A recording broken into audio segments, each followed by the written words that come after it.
Hello भाई लोग, welcome back to my channel. तो हम एक और नई कहानी के साथ आ गए हैं। अगर कहानी में कोई भी गलतियां हों तो क्षमा कीजिएगा। तो चलिए कहानी को शुरू करते हैं। सफेद रंग की चार गाड़ियों के बीच एक काली गाड़ी मुंबई की सड़कों पर धूल उड़ाती चली जा रही थी। वो 5 गाड़ियों के साथ एक बहुमंजिला इमारत के आगे रुकती है। सबसे आगे की गाड़ी में काले रंग के फॉर्मल सूट के कई सिक्योरिटी गार्ड निकलते हैं। बीच की एक सफेद गाड़ी से 2 लड़के निकलते हैं, जिनमें से एक की उम्र लगभग 28 है और एक की 22 साल। दोनों ही फॉर्मल 3 पीस सूट में हैं। आंखों पर काले शेड और हाथों में वॉच। बीच की काली गाड़ी से एक शख्स निकलता है, जिसका चेहरा नाक के बराबर दिखाई दे रहा होता है। वो भी फॉर्मल कपड़ों में है, पर आंखों में काले शेड के साथ चेहरे पर काला रंग का मास्क, जिसकी वजह से उसका चेहरा पूरा ढका हुआ है। उनके गाड़ी से बाहर आते ही सामने मीडिया वालों की भीड़ उनके पास आने की कोशिश करती है। 3 नजर उठाकर बार बार उस बिल्डिंग पर लगे बोर्ड की ओर देखते हैं, जिस पर बड़े बड़े अक्षरों में लिखा है रघुवंशी ग्रुप ऑफ इंडस्ट्रीज। और तेजी से अंदर चले जाते हैं। उनके अंदर जाते ही सारा स्टाफ खड़ा हो जाता है और तीनों को विश करता है। दोनों लड़के उन्हें विश करते हैं और वो शख्स बिना कुछ कहे तेजी से केबिन की ओर बढ़ जाता है। उसके पीछे दोनों लड़के भी अपना सिर हिलाते हुए जाते हैं। केबिन में वो शख्स एक बड़ी टेबल से टेक लेकर एक फाइल को आंखें गड़ा कर खड़ा है। तभी वो लड़के अंदर आते हैं। उनमें से बड़ा वाला लड़का उसके हाथ से फाइल लेकर टेबल पर रख देता है और कहता है, लड़का, अब मार्क्स निकालने के लिए मुझे निमंत्रण देना होगा क्या अग्नि? तब अंदर से हम निकाल अब अंदर हैं, हम निकाल इसे। तेरे दम नहीं घुटते से लगाकर। छोटा लड़का, हाँ दी, आपको ये लगाए देख कर तो हमें हम दोनों का दम घुटने लगा है। वो शख्स अपना मार्क्स निकाल देता है। सामने खड़ी लड़की अग्नि आंखें बड़ी करके उन दोनों को घूरती और कहती, अग्नि हो तो राघव, अब तो तुझे ऑक्सीजन बराबर मिल रही है ना? वो दोनों ही अपने दांत चमका चमका देते हैं। उन्हें ऐसे देखकर अग्नि अपना सिर नाक में हिला देती है। अग्नि अब अग्नि अब चले मीटिंग के लिए, या फिर आप दोनों हंसते ही रहना है। फिर तीनों कॉन्फ्रेंस हॉल की तरफ चले जाते हैं।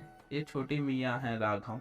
राघव खुराना, उम्र 22 साल, गोरे चिट्टे, 5.9 की हाइट, हल्के ग्रे रंग की आंखें, क्लीन शेव वाल आगे से थोड़े लंबे, जो इन्हें बच्चा वाला लुक देते हैं।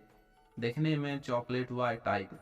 इनका चेहरा इनके स्वभाव से बिल्कुल मेल नहीं खाता। चेहरे से भोले वाले दिखते हैं, पर हैं बहुत शरारती। बड़े वाले लड़के का नाम है अर्जुन मल्होत्रा। 28 साल की उम्र, गोरा रंग, सलीके से कटे बाल, काली आंखें, स्ट्रेट हुई हल्की बियर्ड, 6.2 की हाइट, गंभीर स्वभाव, ठंडे मिजाज के शांत इंसान, पर सिर्फ तब तक जब तक सामने वाला हद में रहे। और ये अग्नि है, अगन्या रघुवंशी, उम्र 24 साल, हल्का सांवला रंग, भूरी आंखें, छोटी सी नाक, 5.6 की हाइट, कंधे तक आते बाल जो सामने से माथे पर बिखरे हैं। अनन्या ने 19 साल की उम्र में सॉफ्टवेयर कंपनी की शुरुआत की थी। आज उस कंपनी के साथ रघुवंशी ग्रुप की पूरी इंडस्ट्री पूरे भारत में विख्यात है। अग्नि इस कंपनी की CEO है। अर्जुन इस कंपनी के ADM हैं। राघव अग्नि के लिए काम करता है और साथ ही अपने कॉलेज आखिरी साल भी पूरा कर रहा है। अनन्या राघव के लिए उसकी बड़ी बहन की तरह है। मीटिंग के बाद वो तीनों केबिन में आते हैं। राघव, यार डी, कैसे करते हैं आप इतना काम? मैं तो थक गया यार। रिसीवर उठा के भाई। रमेश, तीनों कॉफी ले आओ केबिन में। और उनमें से एक रमेश राघव के बीच रोककर, एक ब्लैक कॉफी, यही ना सर? राघव मुस्कुराकर, हाँ राघव हंसते हुए, देख कितना खौफ है ना आपका। इस रमेश को आए बस 2 दिन हुए हैं और इसे पता है कि इस केबिन में एक ब्लैक कॉफी लानी है। राघव हंसते हुए अग्नि का चेहरा देखता है और चुप हो जाता है। अग्नि बड़ी शिद्दत से उसे घूर रही थी।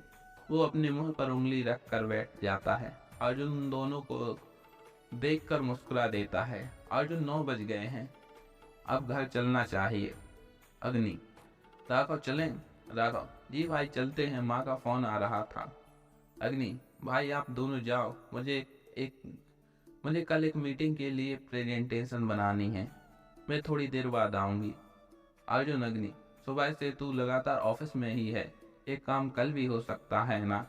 तबीयत का ख्याल रखना भी जरूरी है ना? घर जा, कल सुबह काम करते हैं। अग्नि, भाई आप घर जाओ, मुझे सच में कल की मीटिंग के लिए प्रिपेयर करना है। मैं थोड़ी देर बाद आऊंगी, वैसे भी अभी सिर्फ 9 बजे हैं। राघव और अर्जुन घर के लिए निकल जाते हैं। अग्नि अपने लैपटॉप पर काम शुरू कर देती है। थोड़ी देर बाद उसके फोन पर मैसेज टोन आती है। अर्जुन और राघव का मैसेज, जिसे देखकर उसके चेहरे पर मुस्कुराहट आ जाती है, क्योंकि उन दोनों सेम मैसेज भेजा होता है। मैं घर पहुंच गया हूँ, जल्दी घर चली आना और खाना खा लेना। काफी वक्त बाद जब घड़ी की ओर उसका ध्यान जाता है तो देखती है कि 11:30 बजने वाले हैं। पूरा ऑफिस खाली हो चुका है। वो लैपटॉप बंद कर मास्क लगाकर ऑफिस से बाहर आती है और अपनी गाड़ी की तरफ चली जाती है और गाड़ी मुंबई की सड़कों पे दौड़ा देती है। गाड़ी में बिल्कुल शांति होती है और उसकी गाड़ी किसी सुनसान सड़क पर होती है। थोड़ी देर में उसके एक ऊंची जगह पर गाड़ी रोकती है, जहाँ से सारा शहर दिखाई देता है। वो गाड़ी की बोनट पर बैठ जाती है, पॉकेट से एक सिगरेट निकालती है और जलाकर होंठों के बीच रख लेती है। गाड़ी से एक बियर की कैन निकालती है। थोड़ी देर बाद उसकी आंखों से आंसू की एक धार उसके गलों तक आती है। उसका ध्यान अब अपनी तरफ जाता है। एक हाथ से शराब, एक में सिगरेट और आंखों में आंसू। वो एक व्यंग्यात्मक मुस्कुराहट के साथ खुद को देखती है और एक कस लेती है। बहुत देर तक वह वहां बैठी रहती है, शायद अपनी तकलीफों को धुआं बनाकर खत्म करने की कोशिश कर रही हो। आंसू की आंसू भी गालों पर सूख गए थे। लगभग 2 बजे वो बोनट से उतरकर पहाड़ी के किनारे की तरफ जाती है। अपनी आंखों को साफ करके कुछ देर नीचे शहर की तरफ देखती है, फिर गाड़ी घर की ओर ले जाती है। गाड़ी एक बड़े बंगले के बाहर रुकती है। वॉचमैन उसे देखकर गेट खोल देता है। घर के बाहर सुनहरे नेम प्लेट पर बड़े बड़े अक्षरों में रघुवंशी बिला लिखा है। वो ऊपर अपने कमरे में आकर फ्रेश होकर फिर से काम करने लगती है। 21 साल की उम्र में निवेदिता को इंसान इमोस इंसोमोनिया की तकलीफ हो गई थी। इस बीमारी में आप सो नहीं सकते। तब से वो रात रात भर काम किया करती है। अगली सुबह रघुवंशी ग्रुप ऑफ इंडस्ट्रीज के ऑफिस में भूचाल आ गया था। सारा स्टाफ डरा हुआ था। आखिर कई महीनों के बाद अग्नि ने सुबह सुबह इमरजेंसी मीटिंग जो बुलाई थी, और अग्नि की इमरजेंसी मीटिंग का मतलब ऑफिस में कुछ ऐसा हुआ है जो बर्दाश्त के बाहर है। अचानक एक स्टाफ आकर कहता है कि अग्नि की कार ऑफिस में आ चुकी है। सारा स्टाफ आ जाता है। तभी अग्नि की एंट्री होती है। ब्लैक फॉर्मल सूट, चेहरे पर नजर का चश्मा और ब्लैक मास्क। वो एक नज़र सबको देखती है और सख्त आवाज में कहती है, I want everyone in that conference room with in 5 minutes. I repeat, everyone with in 5 minutes. और तेजी से अपने केबिन की ओर बढ़ जाती है। अग्नि की बात सुनकर सारे स्टाफ में खलबली मच जाती है। सब तुरंत कॉन्फ्रेंस हॉल में भागते हैं और ऑफिस के मैनेजर विकास सेंगल तुरंत अर्जुन को कॉल करते हैं। Vikas, hello, good morning sir. Arjun, good morning Vikas, इतनी सुबह कॉल किया, एनी प्रॉब्लम? विकास, प्रॉब्लम नहीं सर, शायद भूचाल आने वाला है ऑफिस में। आप और राघव सर जल्दी आ जाइए ऑफिस प्लीज। अर्जुन, हाँ हम तो बस रास्ते में ही हैं, पर क्या बात है? Vikas, sir devil, I mean ma'am ने मीटिंग बुलाई है। अर्जुन, व्हाट? अब क्या कर दिया तुम लोगों ने यार? हम बस पहुंच रहे हैं। राघव से, जल्दी गाड़ी दौड़ा भाई, मेरे भाई, इससे पहले ये छोटा भूकंप वहाँ ऑफिस में कोई भूकंप ना दे। राघव तुरंत गाड़ी की स्पीड बढ़ा देता है। शायद उसे अंदाजा था कि ऑफिस में कोई कांड होने वाला है। विकास फोन को जेब में रखकर गाड़ी देखता है। अरे बाप रे, सिर्फ 1 मिनट बचे हैं और कॉन्फ्रेंस हॉल की तरफ दौड़ लगा देता है। कॉन्फ्रेंस हॉल में 5 मिनट पूरे होते ही अग्नि अंदर एंट्री करती है। Black T shirt, black blazer और black pants, black formal shoes, blazer स्वीस ऊपर की तरफ थोड़े चढ़े हुए कलाई में, ब्लैक वॉच, उसके बाल गर्दन तक कटे और आगे से छोटे छोटे थे और उसके माथे पर बिखरे हुए थे। पर चेहरे पर ब्लैक मार्क्स, आंखों पर नजर का चश्मा और आंखों में गुस्सा। आते ही उसके सब लोग सीधे खड़े हो जाते हैं। वो बीच की कुर्सी की तरफ बढ़ जाती है। हाथ से सारे से सबको बैठने के लिए कहती है। अपना ब्लेजर निकाल कर कुर्सी पर रख देती है और कुर्सी से टिक कर सबको घूरने लगती है। सबके सब डर के मारे नजर ऊपर नहीं करते। अग्नि बड़ी शांति से, हमारी कंपनी में नए सॉफ्टवेयर का पेंट्स जो परसों की मीटिंग में फरहान इन्वेस्टर के प्रेजेंट करने वाले थे, अब वो मिथिल्स के पास है और प्रोजेक्ट भी। वो पेटेंट हमारे सॉफ्टवेयर डेवलपमेंट के डिपार्टमेंट से चोरी हो गया है 2 दिन पहले। इन शॉर्ट कंपनी को एक बहुत बड़ा नुकसान हो चुका है। अग्नि ने इतनी शांति से इतनी बड़ी बात बताना सबको डरा रहा था। विकास क्या? अग्नि ने उसे जवाब देने के लिए बजाय तीखी नजरों से घूरती है। विकास कपकपाता हुआ सारे स्टाफ की तरफ देखकर वापस उतनी शांति से, जिसने भी ये किया वो खुद सामने आ जाए, अगर अपनी जिंदगी से जरा भी प्यार हो तो। और मुझे ये बताने की जरूरत नहीं है कि अगर मैंने खुद उसे ढूंढ कर निकाला उसका क्या हश्र होगा। सारा स्टाफ सारा स्टाफ आ जाता है, कोई भी नहीं बोलता और हॉल में सन्नाटा छा जाता है। वहाँ मीटिंग रूम में सन्नाटा पसरा था और अग्नि की आंखों में ठंडक। तभी अर्जुन और राघव कॉन्फ्रेंस हॉल में आते हैं और अग्नि का और उस हाल देखकर सर पकड़ लेते हैं। वो दोनों भाग के अग्नि के पास आते हैं। अर्जुन, सीसीटीवी फुटेज से शायद कुछ पता चल जाए। तूने चेक की फुटेज? अग्नि सॉफ्टवेयर डिपार्टमेंट की तरफ का सीसीटीवी परसों 3 घंटे तक बंद था क्योंकि वो खराब था। अग्नि ग्रुप चौक हॉल के बाहर की तरफ जाती है। सब एम्प्लॉयज उसे जाता देख कर राहत की सांस लेते हैं, मगर दरवाजे तक पहुंचने से पहले ही वह एक एम्प्लॉय की गर्दन पकड़कर अपने घुटने पर मारती है और उसका कॉलर पकड़कर उसे खड़ा कर देती है। सब हैरान रह जाते हैं और सारे स्टाफ के लोग घबरा जाते हैं। अर्जुन और राघव उसे रोकने के लिए उसकी ओर बढ़ते हैं, पर वह अपने हाथ से इशारा करके उन्हें वहीं रुकने को कहती है। अग्नि की आंखें सर्द सर्द हो चुकी थी। उसने एक जोरदार तमाचा उस आदमी के चेहरे पर दे मारा। अग्नि, हम प्रशांत शर्मा, सॉफ्टवेयर डेवलपमेंट के जूनियर इंजीनियर, राइट?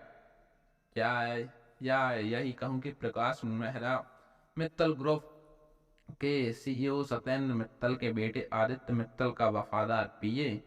ये सब सुनकर सब लोग चौंक जाते हैं। अर्जुन, अग्नि जी भाई, मित्तल का आदमी है ये पेटेंट, इसी ने गायब किया है। प्रशांत अपना सिर झुकाकर खड़ा था और अग्नि ने उसके कॉलर को पकड़ रखा था। प्रशांत के चेहरे पर एक मक्कारी झलक रही थी।